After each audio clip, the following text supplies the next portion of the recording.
Dentro del sistema internacional hay 7 unidades fundamentales asociadas a 7 magnitudes fundamentales. Aquí las observamos. Vamos a repasar las que vamos a usar más en la asignatura. Por ejemplo, asociada a la magnitud longitud, se encuentra el metro, que es la unidad fundamental. Y además, podemos medir el área y el volumen utilizando múltiplos de esa misma unidad. También, en el caso de la capacidad, podemos usar el litro, que no es una unidad aceptada por el sistema internacional, pero es comúnmente usada. Para eso, recordemos que hay una equivalencia entre el centímetro cúbico y el mililitro, y entre el decímetro cúbico y el litro.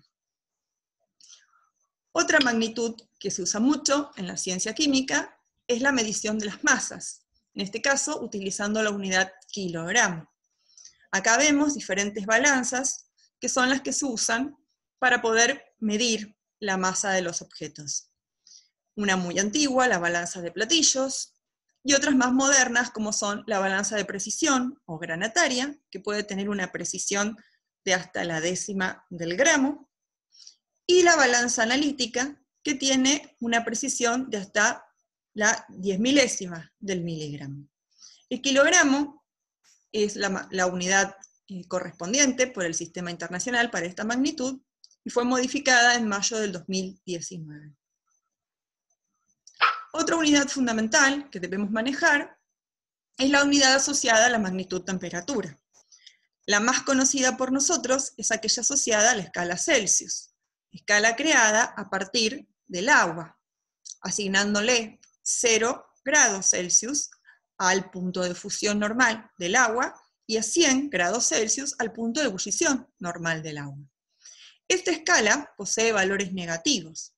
Por diversas razones que vamos a ir abordando a lo largo de la materia, vamos a ver que vamos a trabajar con otra escala, que es la escala Kelvin, en la cual no se asignan a las temperaturas valores negativos. A esta escala se la conoce como la escala absoluta de temperatura, y tiene como cero absoluto el menos 273,15 grados Celsius. Esta escala tiene una dimensión de grado equivalente con la escala Celsius, con lo cual un grado o un Kelvin equivale a 1 grado Celsius. Para poder pasar de la escala Kelvin a la escala Celsius, simplemente podemos sumar 273,15 a la temperatura en grados Celsius para obtenerla en Kelvin. Otra unidad básica del sistema internacional con la cual vamos a trabajar mucho en química es el mol, porque es la unidad correspondiente a la cantidad de sustancia. Para medir la materia podemos usar la cantidad de sustancia como magnitud. Un mol, y lo vamos a trabajar mucho más adelante, es una cantidad de sustancia que contiene aproximadamente 6,02 por 10 a la 23 partículas de sustancia. Acá vemos un mol de diferentes sustancias, de agua, de fósforo, de zinc y de dicromato de potasio. La unidad para la cantidad de sustancia es el mol. Este tema lo vamos a trabajar dentro de unas semanas. Hay otras magnitudes que no son fundamentales, pero que son derivadas de otras fundamentales y que vamos a necesitar trabajar durante esta asignatura. Por ejemplo, la presión.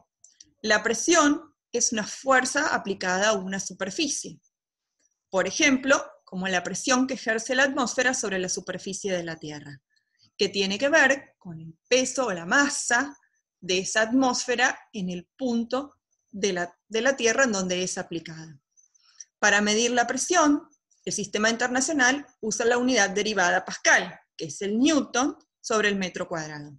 Pero hay otras unidades muy comunes. Por ejemplo, la atmósfera, por ejemplo, el milímetro de mercurio o Torricelli, derivado del experimento de Evangelista Torricelli que consistió en un vaso con mercurio y un tubo invertido lleno de mercurio. Sobre el vaso, sobre el recipiente de boca más ancha, la presión de la atmósfera se ejerce y hace que suba el mercurio a una determinada altura. Torricelli midió muchas veces este experimento y determinó que 760 milímetros de altura de mercurio corresponden aproximadamente a lo que se conoce como la presión atmosférica normal. Otra propiedad que vamos a medir en esta materia y que nos va a ayudar mucho a interpretar los fenómenos físico-químicos es la densidad. La densidad es la relación entre la masa y el volumen que ocupa la masa de esa misma cantidad de materia. Entonces, cuando yo tengo una sustancia pura, por ejemplo, puedo determinar su densidad pesando, midiendo la masa de un determinado volumen y haciendo esta relación, es decir, dividiendo esa masa por ese volumen. Por lo tanto, la densidad va a tener una unidad derivada de esa proporción, de esa relación.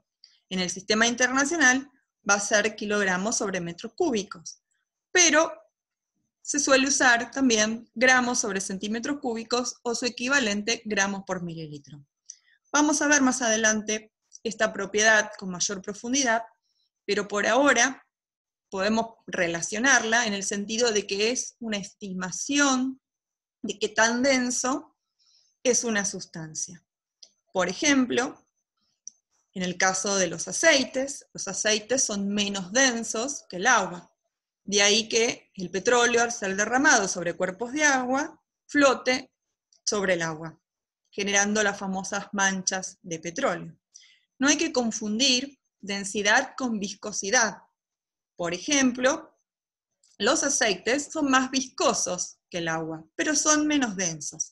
La viscosidad tiene que ver con la resistencia a fluir. En ese caso, los aceites son más viscosos que el agua, que fluye más. Todas estas unidades y propiedades van a tener sus múltiplos y submúltiplos. Para poder utilizarlas, tenemos que relacionarlas con la potencia de 10 y con el nombre asociado a la unidad. Decilitro, miligramo, microgramo, kilogramo, hectolitro. Bueno, son términos que relacionan a una magnitud, a una unidad, y al múltiplo o al submúltiplo correspondiente.